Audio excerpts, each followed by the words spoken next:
Mayor, all your friends are here. I see that. Damn, I wish I thought of that. I couldn't resist. We live? Would you please stand for the Pledge of Allegiance? Allegiance to the flag of the United States of America and to the republic for which it stands, one nation, under God, indivisible, with liberty and justice for all. Thank you, and we'll begin the work session for this evening. Okay, the first item so the first item is not necessarily a agenda item or an action item for next week, but it is something that staff wanted to have a discussion with council about, and possibly maybe you can direct us on where you want to head in the next few months. We recently received a phone call from someone that wanted to lease space at one of our parks to erect a cell tower. And since we've never been approached by anyone for anything like that, and we don't have lease agreements for any of our facilities, those types of lease agreements anyway, where we're truly just leasing to a private entity. So we wanted to talk to council about, well, is that something you even want to consider pursuing? I don't think it's going to be the financial windfall that that people might think it is. What purpose? The cell tower. They wanted to erect a cell tower up at one of our parks. An individual? Did you say? No, one of the carriers. Oh, okay. I was- Or a representative from one of the carriers. But, we just need some direction, because, so the first question is, is that something that you think we want to consider pursuing? And then if so, what's the next step in how we develop a policy on, Don't we have cell towers on borough property today? no. What's that up there, Whispering Pines? What is that? That's That's not not on our on- property, but that's that is not a on our cell property. tower, but it's not on borough That's not our- property. Oh, I see. So that part of it is still owned by the, On the towers, on the water towers, which is very common for municipal authorities to have them on water. Don't we have, towers. didn't we have leases for gas wells at one point on the property where we have the building going on now? There's some We- gas wells there. We do have some agreements. I don't know that I'd call them leases, but we do have an agreement with, I think which company it was this? Huntley initially. I thought. I can't, thought. I'd be guessing. But we do have one where we get so many CFCs of free gas Right, a right. year. Dave, do you know who it is offhand? I think it's Penico. It's Panico, Pentagon okay. now, yeah. But I don't know that that's technically a lease where we're saying, here, you can lease this piece of ground. I think the chicken came before the egg in that case, and the wells kind of pre-existed some of the properties. But in any event, if that's something the council, and I can tell you just my personal opinion, I haven't had the chance to really discuss this with staff, but unless there was some immediate benefit to the borough where, like, for example, at our new facility down in Old Mine Road, cell coverage down there is not the best. We have repeaters down there for cell coverage for all the buildings now. We'll be putting additional ones in the new building. Unless it was something like that where it's going to directly benefit us because we could use the cell coverage, I don't know that it's just going to generate enough funds that it's going to, it's not going to enable us to. so you're Buy all saying, new you're saying boosters. the juice isn't worth the squeeze on this one? Exactly. But that's just my opinion, and it's council's, it's council's discretion what you want to do. What's the harm in hearing them out? So, yeah, in this case, the company that contacted us already has a cell tower at Larry Mills. So Duquesne Light has a substation right next to the park. They have an antenna there. However, financially for them, they want to convert it to a 5G antenna. The cost structurally to modify the existing tower is going to be higher than they want to pay. So they moved to option B. Would the borough be willing to do something? So our residents aren't receiving increased signal up at Larry Mills Park. All they're doing, the same signal will exist, just in a different place. But what property, whose property is that on? You said that was on? It's on the. It's on Duquesne On Light. Duquesne Lights Lights, now. okay. And the other thing is too, is that I just, we can't lose sight of the fact that, it's still public property, so there are still bidding requirements and things. You can't just, Right. go out and say, hey, we're gonna give you a lease for our property. It just doesn't work that way. That's why there's a lot of, A lot of issues why the Headaches, juice, too. the juice isn't worth the squeeze. So if they put one up, would it just be for that provider, or could multiple providers use They can, the same a tower? lot of them co-locate, so I would Yeah. assume that would be So, multiple. so that could potentially allow for better cell reception in the borough. Yeah, in Holiday Park, it's not very good. But if we do this, are we That's opening true. ourselves up for other types of installations on the borough property? Since we're gonna Subject allow our this? approval. I mean- All, or would be subject, like if it'd be like, out of the clear, Yeah. something different? Do you have a legal that we opinion on would that, not Bob? want? Bob, do you have any opinion on that legally? I just think as an owner, you can pretty much pick and choose whatever you want. I don't think anybody has a right to use the borough's property without their rules and regulations and consent being in place. That's the same as any property. I just worry that if we allow a cell tower to go in, someone approaches us for something different, that really something we don't want, and them say, hey, well, you know, you allowed this cell tower here, so, We were in a But different we're, mood that day. it's, Yeah. it's our right as the property owners, correct? To say Correct? no, we Yeah, don't want to it. say no. Anybody can come and ask us for something, but if it's not Okay, in line with then- our existing ordinances or let's hear them out. subject our approval, Yeah, let's That's hear what 'em out. I, See what they gotta say. I mean, if it would improve, I'm just looking at the ability to approve the cell reception for residents. that's what I, well, and maybe it does, I don't know how Didn't Mike far say away. it wouldn't? I don't think so. Didn't No. you I thought you said it wouldn't necessarily. No, he's talking about the existing one. If they made, No, that was Dave, and Dave was Yeah. saying the existing one, if they're just moving it from one, they're moving it slightly. Okay. And it's gonna be They're gonna upgrade it 5G to too. 5G, Yep. though. That's the Yeah. important part, I think, if we, But with all the keeping that, different carriers, is it gonna affect all the carriers? So you may not improve or may not change. depends on who your carrier is. Right, Right. exactly. So, but Right, but he but was this- saying that yeah, oftentimes so- they co-locate on the same tower. They do. So, Let's hear them out. So something to think about too, a year or two ago, when we had a company come in, they were before Planning Commission and Council, they put up some 5G antennas. They came in, and they're a company that will lease to every carrier out there. Maybe if council is interested in this idea, that we start there and allow every carrier to come onto this tower, but, for a fee. let the bidding begin. Yeah, Well, who owns the tower at Unity Fire Hall? bless you. I have no idea. Is that borough property? no. If anybody, it's Miller's No, problem. it's one of the big carriers. Well, let's hear them out. Yeah. Can't Okay, so hurt. that doesn't necessarily need to be an agenda item, Right. but we'll get some more information from from this company in general. The second item is the PNG Conservation Easement. So is everybody familiar with on 286, right next to the, down by the shopping center down there, the People's Gas facility down there? They're doing a project down there. Their engineers approached us about an opportunity, I think, for the borough to accept ownership of this conservation easement.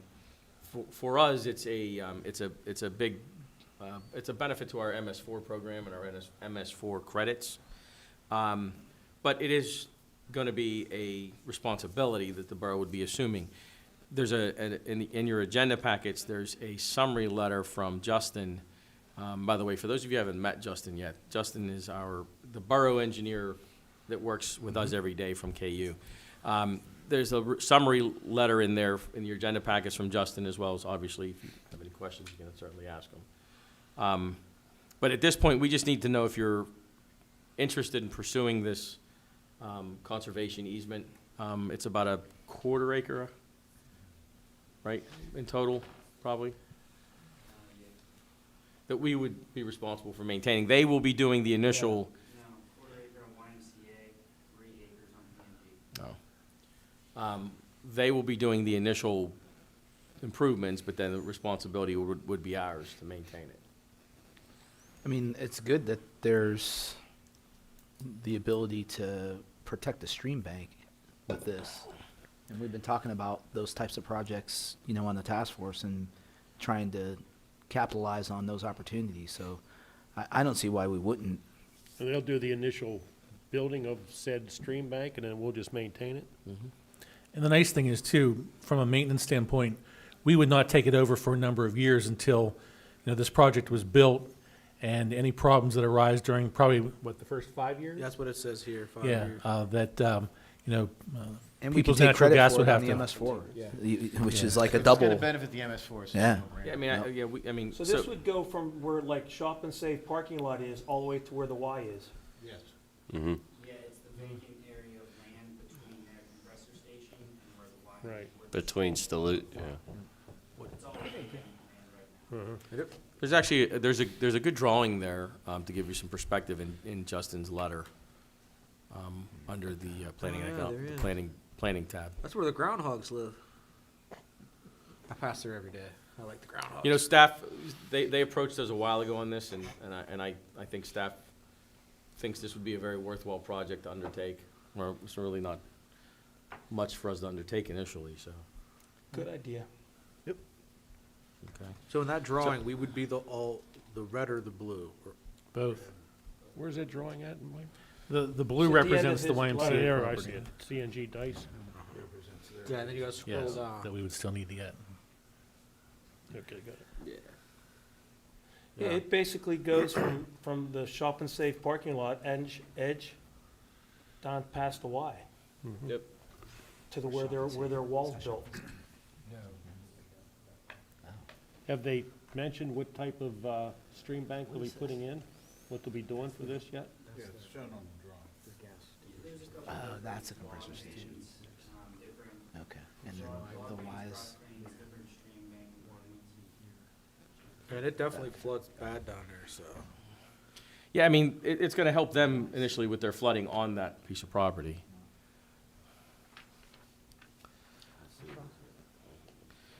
I guess the only thing I'm unsure about at this point is if formal action is required next week, and if so, what? I mean, certainly council can vote to, I think, move Mike. forward to authorize this. Okay. Yeah, I think, yeah, we've had a few meetings with Gateway Engineers and PNG, and we just wanted to make sure that council was comfortable with the size of the conservation easement. And if they are, we want to move ahead and continue to talk with them. So we're not ready for this to be an agenda item until you get back with them to find No, out. I think it's up to you. I mean, if you feel comfortable, Mike, I mean, if you want council to authorize it, I mean, That's it. yeah. It doesn't sound like it's necessary. I don't think it is. Okay. Yeah.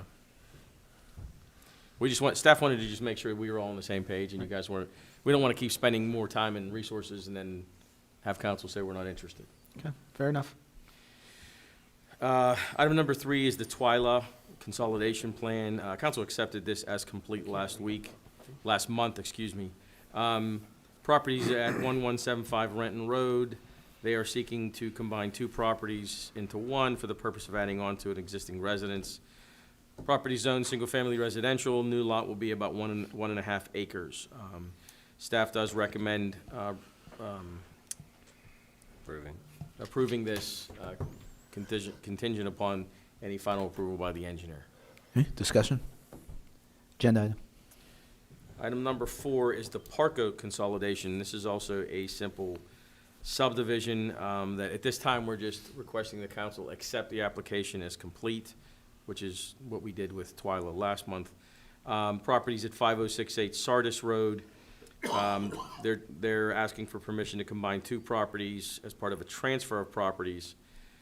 Property is zoned rural residential, and the new lot will be about 5.2 acres, just under that. Discussion. Agenda item. Item number 5 is the Nancy 1 consolidation. Same thing, simple subdivision, except we just needs to be accepted as complete at this time. 109 Elwood, again, seeking to combine 2 lots to construct a detached garage. Property is zoned neighborhood commercial. New lot will be less than 1/10 of an acre, and again, simple subdivision. Discussion. Agenda item. Item number 6 is the CDBG grant resolution. Last month, council authorized a grant resolution for CDBG funds for staff to make the application to CDBG to use the funds for this. Now council has to approve a resolution declaring those structures that we were proposing to demolish as blighted. Discussion? Resolutions in your agenda packets. They meet the criteria of the blight? Sure, we've been out there, and these are properties that are vacant, abandoned. Long and- grass, the whole bit? Yes. Okay.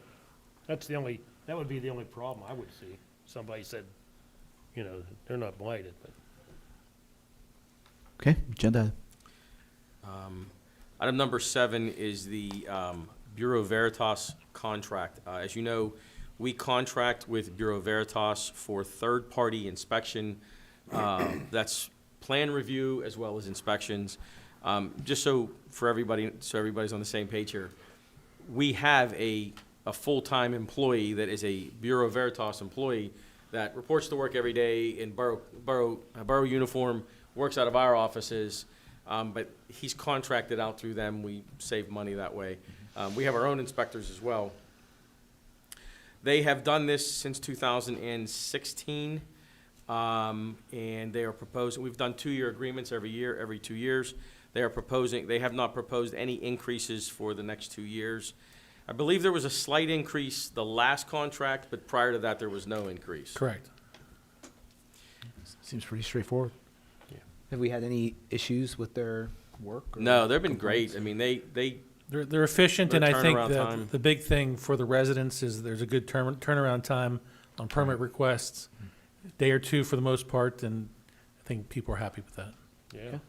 Any other discussion? Agenda. Items 8, 9, 10, and 11 are executive session items. Item 8 is discussion regarding potential legal action, and then 9, 10, and 11 are personnel in nature. Item number 12 is the 2022 boards and commission appointments. Again, included in your agenda packets are those terms that are set to expire at the end of the year. Next month's agenda packet for January, when you would actually make the appointments, we will put the completely the updated listing of those people who wish to be reappointed, and any other additional resumes or applications or letters that we've received from people wishing to be appointed to any one of the boards. It does not need to be an agenda item. Items 13 and 14, item 13 is a potential legal settlement. Item 14 is again personnel in nature. Item 15 is the 2021 Act 172 approval. Act 172 is the act that enables municipalities to forgive or waive earned income tax liability to volunteer firefighters.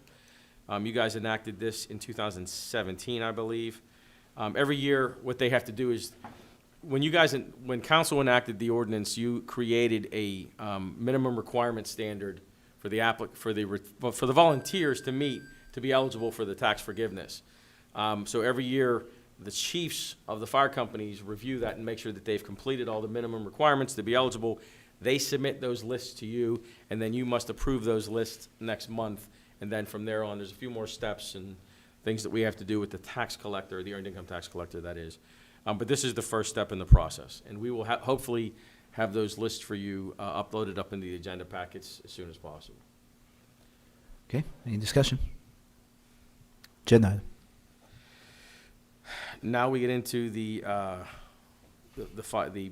finance and budget items for 2022. So we have the 2022 local service tax ordinance, again, set at $52 per year per person. $7 of that amount must be shared by law with the school district. This is the mandatory statutory maximum of $52 a year. It's been at that amount since the law was enacting the local services tax. This must be done by ordinance, and that ordinance has been advertised, and this is built into the budget as one of the revenues in the general fund. Discussion. Agenda item.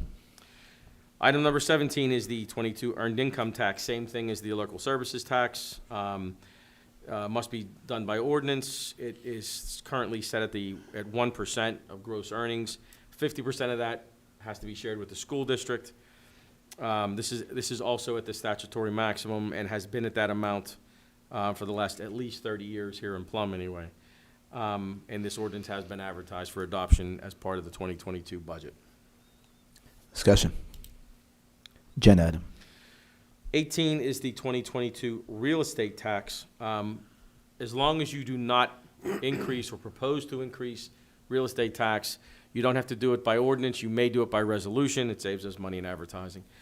So since we, as you know, we did not propose a tax increase in the 2022 budget, council would just have to adopt the real estate tax by resolution next week as part of the budget adoption process. And again, no increases for 2022. The last increase in real estate tax was 2017. Discussion. Agenda item. Number 19 is the 2022 capital leases. As we do each year, Vision Financial Group, which is a group that specializes in municipal lease-to-own capital leases, they just require that council authorize the leases, via resolution, the lease program for the upcoming year. A copy of that lease is included in your agenda packets. We've done this every year for the last few years. Any discussion? Agenda item. Item number 20 is the budget transfers. For next week, I will be sending out, once I've had a chance to sit down with Mike, the actual transfers were discussed, recommended, and approved with the Finance Committee as part of the budget process. Every year what we do is we transfer additional surplus funds or remaining fund balance to some of the other funds, capital improvements namely, so that we can fund our capital improvement projects and capital improvement purchases going forward. I will tell you that this year, our fund transfers have been in the neighborhood of $300,000 to $500,000 in the past. This year, for a number of different reasons, mainly because we have almost a $7 million fund balance across all funds, we are recommending a much larger transfer of funds this year, just so we can shore up and make sure that those other longer-term funds, like the Capital Improvement Fund and Street Improvement Fund, are healthier. Any discussion? Agenda item. Item 21 is the 2022 TAN, the Tax Anticipation Note. The TAN is proposed for 2022, again at $1.5 million. I normally have the letter from Standard Bank at this time as part of the agenda packet. I did reach out to them today, and they apologized. They thought that we needed it by next Monday, but they did confirm with me the rate of 1.1% again at $1.5 million. We do not anticipate actually having to use it this year at all in 2022. Because of our healthy fund balance, we haven't had to draw down on the TAN. If you recall, only 5 or 7, maybe more like 6, 7, 8 years ago, our TAN was $3.5 million. And we needed it. And we needed it, And we yes. used it a lot, so that's a good thing. Okay, any discussion? Agenda item. Okay, item 22 is the 2022 budget. I didn't plan that. So Mr. Whitaco presented the Finance Committee's budget last month. It has been advertised. It has been on display for the public for the last 30 days, or at least it will be 30 days by the time December 13th rolls around when we go to adopt it. Again, no tax or fee increases proposed in the 2022 budget. It is a balanced budget. Excellent. Hence the crowd that we have today. Any discussion? Agenda item. Item number 23 came in, I think it just came in, that came in today, right? Just recently, yeah. So we received a request through the tax collector. There's a letter, there's an email, in your agenda packets from the tax collector. She received a phone call from a taxpayer who's requesting council's assistance on penalty and interest. I know we've been kind of all over the boards on this in the past, but it is a request made of council, so I'm forwarding on to you for your consideration. I just want to read it.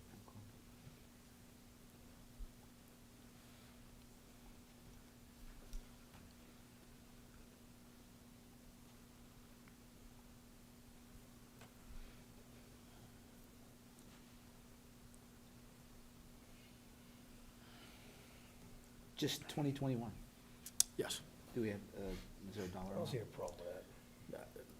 Well, keeping in mind too that, no, I mean, we can get a dollar amount for you for next week if you're interested in considering it, but keeping in mind that, you know, it'll only be 18% of it'll be the borough's portion. She'll have to go to the the school school district. district for the remainder. I don't have an issue with it. Well, we So not at all. can't even approve it until the school district does too, though, right? We can approve our portion, right? We can? Yeah. Oh, We've okay. done it before. Yeah. Yeah, I don't see a problem with it.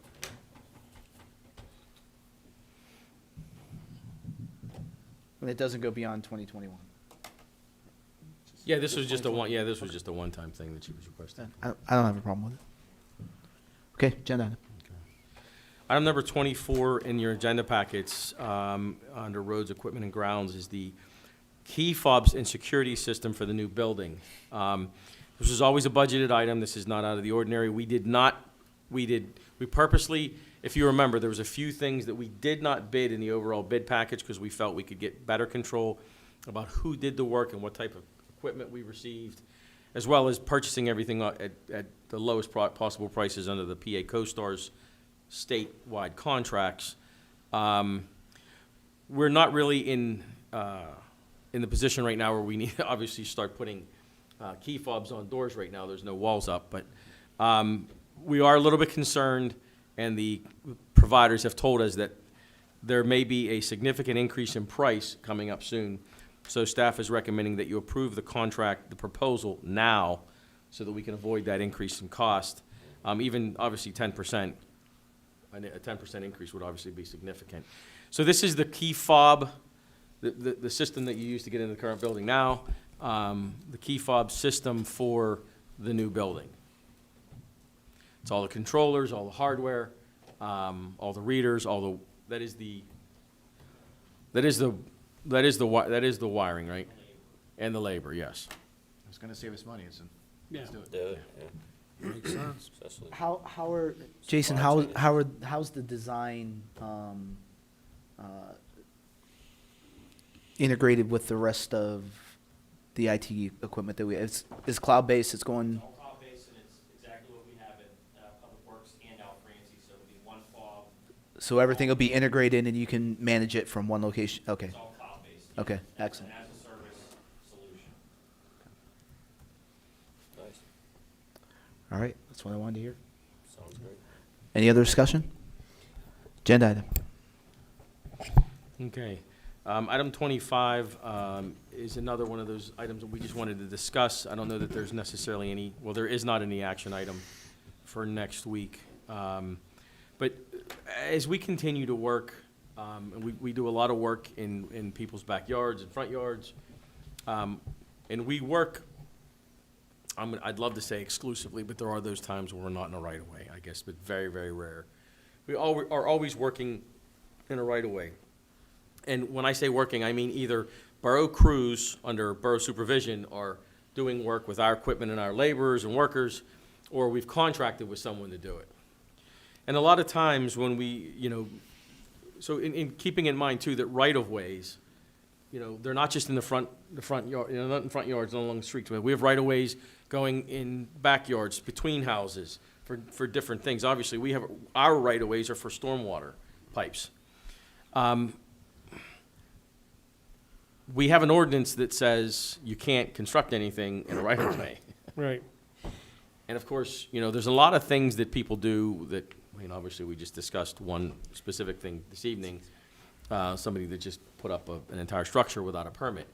There's a lot of things that people do without getting permits, so we don't know to tell them, hey, you can't construct that there.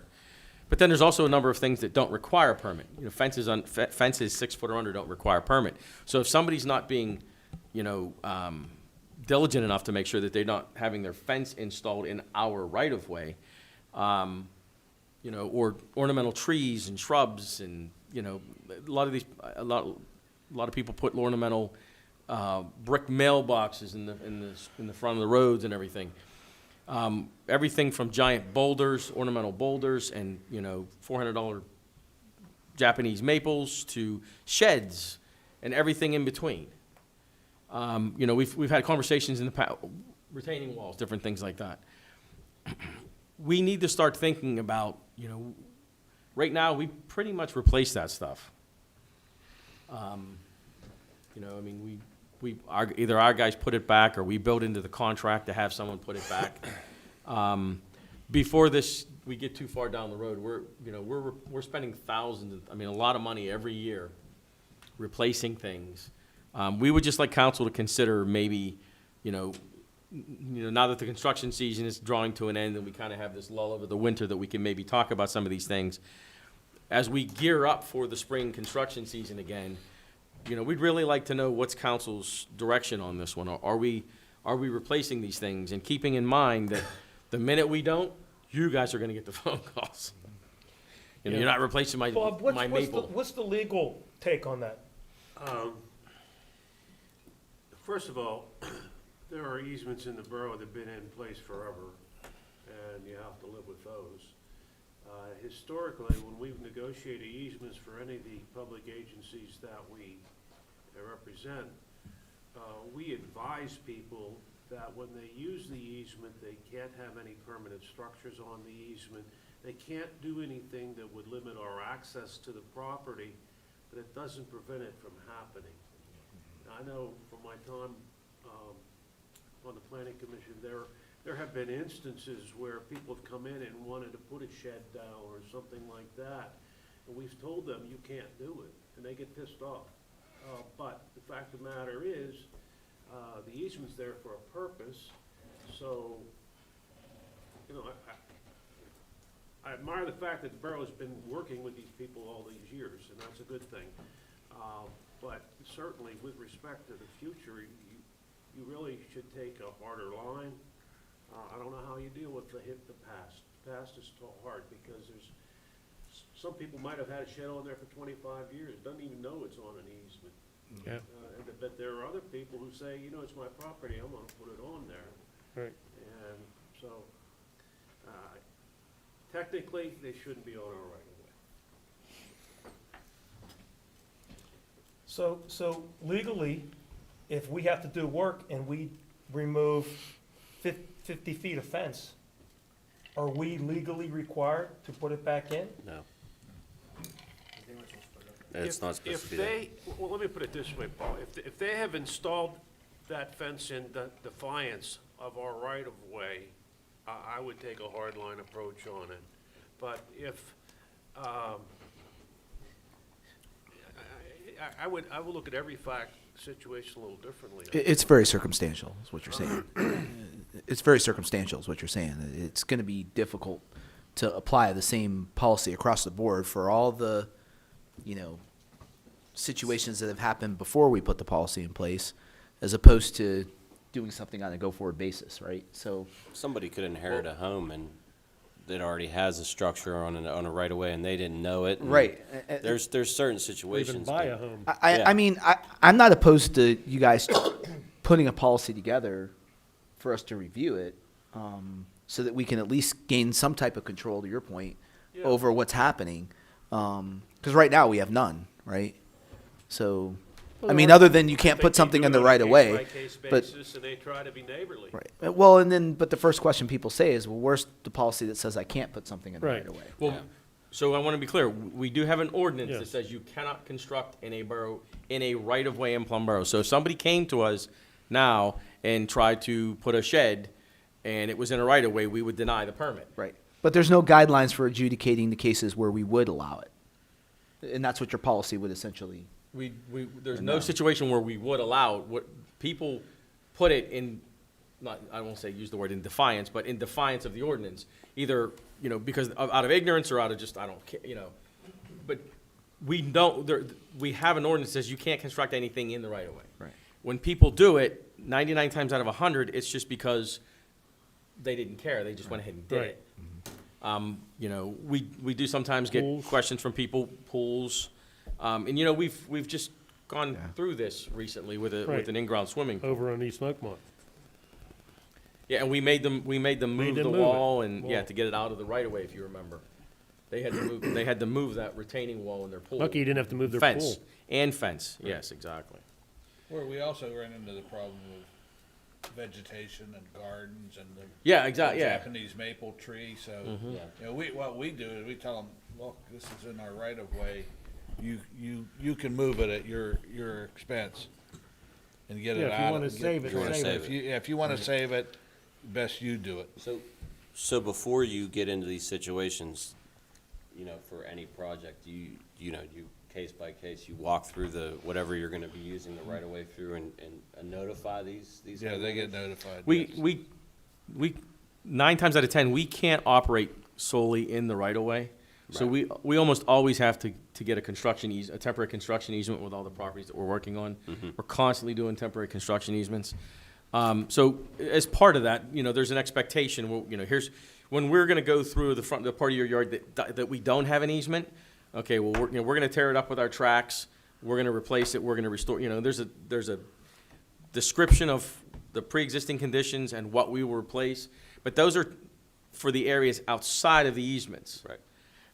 And of course, the ground in easement, the grass area in the easement, we will restore to, you know, but the question becomes, you know, when somebody says, what, you know, I've got a $700 Japanese maple there, you're gonna, like, are we? I wish I could tell you that, you know, that it's just sheds and fences and Japanese, but it's all kinds of things. Right. People build, Driveways. people will build, Driveways, yeah, what about driveways? people will build, you know, brick fireplaces, you know what I mean? All kinds of things, fire pits, all kinds of things. I'm not talking about just a little dry stack Yeah, fireplace. no, I'm talking that's- about a pretty expensive expensive one. landscaped, you know. Are we replacing all these things? Because this is what we're starting to get into now, as we start to get into more and more of these projects. And, you know, the easiest thing for the borough would be to say, this is our easement, either you can remove it at your cost, we'll do our work, we'll restore the ground to where it was before we worked, and you can put it back. The question is, though, do you even want to do that? permit them to put it back? Shouldn't, if we know about it, we shouldn't let them put it back in the easement, no. Now we know about it, so I would say no. So at that point, you would just try to work with them to come up with a. Well, a don't forget, solution. Mike pointed out the case where, you know, we have to go outside the permanent easement. A lot of these places, like in, some of the plants, there's only a 10-foot easement for, you know, a 36-inch storm sewer pipe. So how you gonna do that in 10 feet? So it's a little bit of negotiations with the property owner. Please give us a temporary easement to go through here and ruin your yard and your driveway and everything, and we'll fix it up when we're done. Yeah. That's about all we can do. We, But we need everybody, you know, the staff and us as engineers, we need some guidance on this, as to what the policy is. There is some horse trading that goes on, there's no doubt about that. You know, hey, listen, we go through here, we'll help you fix this up here, but, you know, I don't think we should be horse trading anymore. I mean, we're doing enough work, in these yards, you know, I don't know if you guys know this, but, you know, 20 years ago, we didn't do anywhere near the amount of work that we do now. Right. Yeah. No. Not even a tenth of what we do now. So the problem is becoming bigger and more complicated. And that's why we're starting to get into these problems, and especially actually in the right of the street, the road right away. You know, and it's not just an issue for the borough. You know, water lines and sewer lines more often than not tend to be in the streets.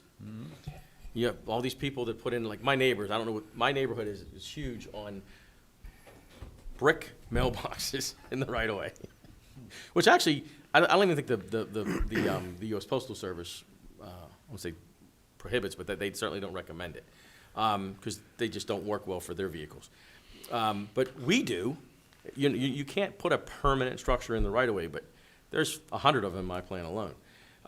So when one of us, either the authority or the borough, has to go through and replace a line, you know, there are literally 5 right across the street from me in a row. You know, that's a lot of brick Yeah. to dig out. There's a footer there, rip out, replace. Are we doing all that? And again, we're not looking for an answer right now. We wanted to just start the discussion because this is something that this problem is only going to get worse. Can we reach out to any of our neighboring communities and kind of see what they've done to navigate this gray area?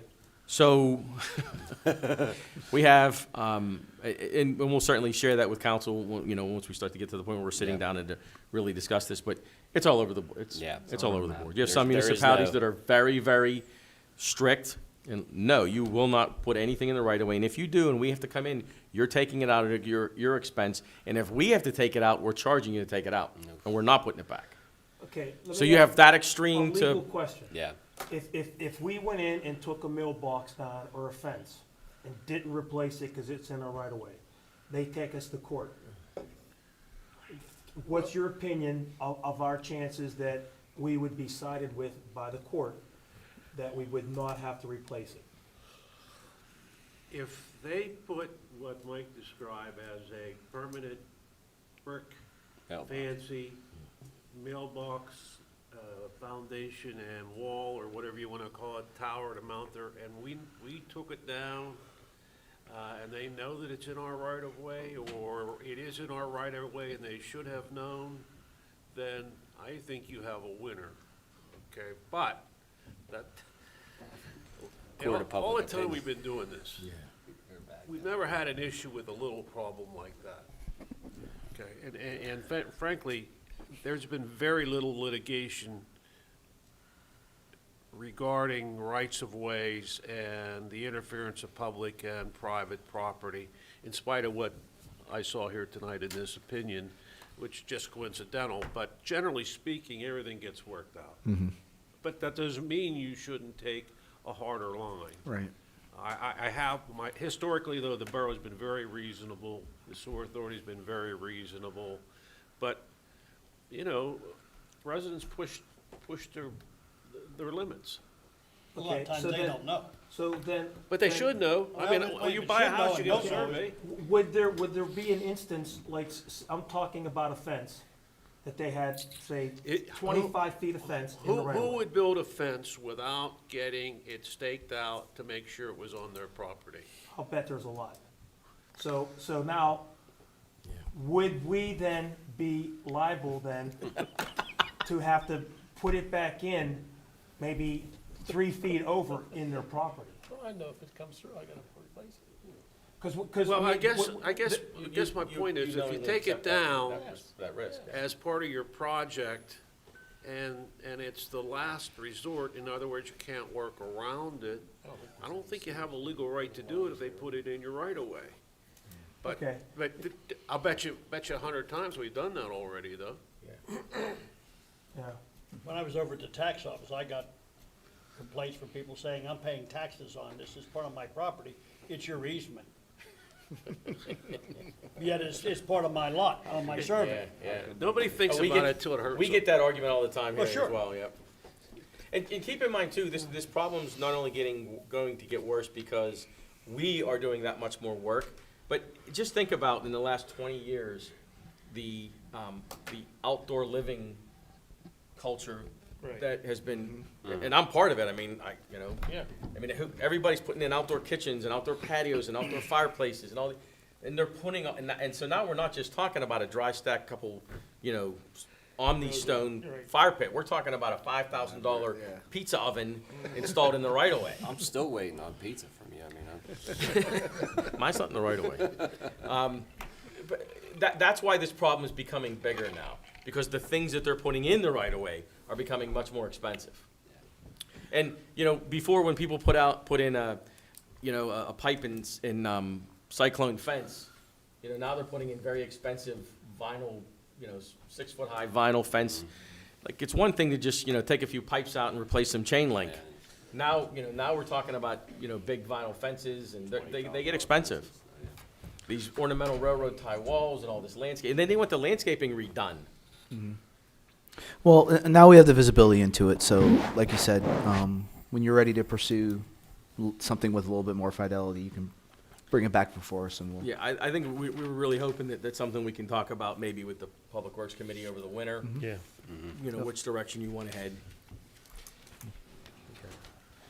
Item number 26 is the last item, Elwood Avenue vacation. It's not like Christmas vacation. So this is vacating a section of Elwood Avenue. So a part of the section part of Elwood Avenue was taken by the Turnpike Authority when they did their widening project. And I don't know if you guys remember, but a little bit less than 2 years ago, we actually brought this to you because they approached us about this. They were gonna buy the houses and said, would you care to vacate that? And we said, well, if there's no houses there, we don't have a road there, we don't want anything. Well, we're now to that point. So the ordinance that you have in the agenda packet is to vacate the road's gone, the houses are gone, there's nothing there. We're just vacating the legal right-of-way, ironically, for that section of Elwood Avenue. Yeah, it's just a section, because there are still a couple homes. Yeah, there. oh yeah, it's just this, it's just that section abutting Right. the Turnpike Everything project. that's on this picture is gone now. Yeah. Yeah, there's a before and after photo, if you look, Oh, yeah.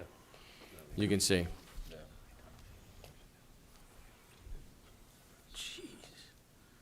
She's gone. All right, any other discussion?